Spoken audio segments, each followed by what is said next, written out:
All right, a home haunt slash yard display in Burbank. So big it takes up 2 houses. It's called the Nephilim, and it's one of our favorites. Was this year as good as the last year's? Oh, it's always fantastic. It seems like it's better and better every single year. I mean, and that's hard to top itself because it's so great. I love this one. They have a movie playing and film clips playing on the roof. You know, different things showing on there. They have animatronics. They have a little bit of everything. The whole house is in neon and just really cool. They have actors. They have, you know, a Ghost Rider type character that rides a motorcycle, and just actors everywhere. I mean, they're all over you when you come in. I love this one. This is one of my favorites. I look forward to this. This is like a 2-visit one. Usually we go once and then we go back. We take other people with us because we love this one so much. This is a 5 out of 5 chainsaw for me. I love it. Look forward to it every year. And it never disappoints. Always bigger and better year to year. So 5 out of 5 for me. Yeah, the Nephilim's one of those haunts that if there were no live actors and you walked through it, it still would be a lot of fun. The whole house is covered in neon, for example. And it really looks nice at night.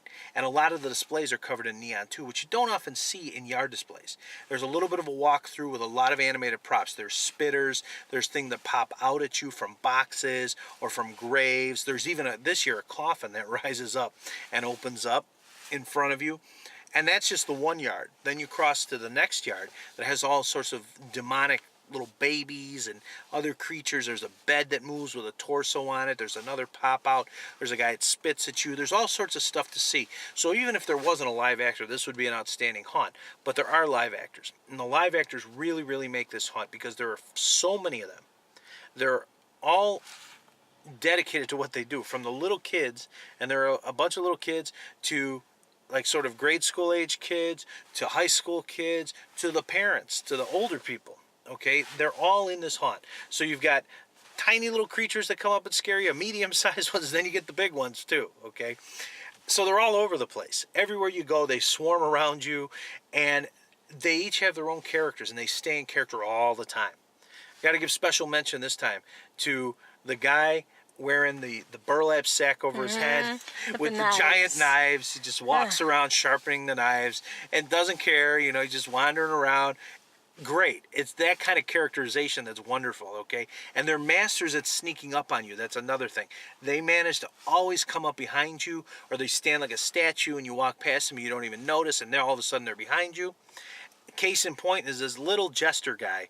He was little guy, okay? He came up to me right away, and he was my best friend.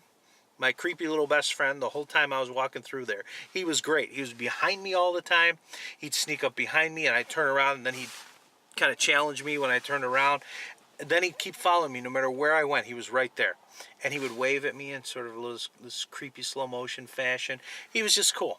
That's an example of the kind of characterization that you get at the Nephilim. It really puts it above a lot of typical yard displays because of that. There's a lot of heart going on there. We really enjoy it. It's a great time. Got to check it out. If you go there, highly recommended. It's even more fun when people are scared, because it's fun to just stand there and watch the people just scatter and run away, because they don't let up at the Nephilim. They're not intense and in your face. They're comically entertaining when it comes to scaring people, and it's great. It's great stuff. And no haunt that we know of has Ghost Rider on a motorcycle. So just for that, right there, it stands out. So 5 out of 5 for me.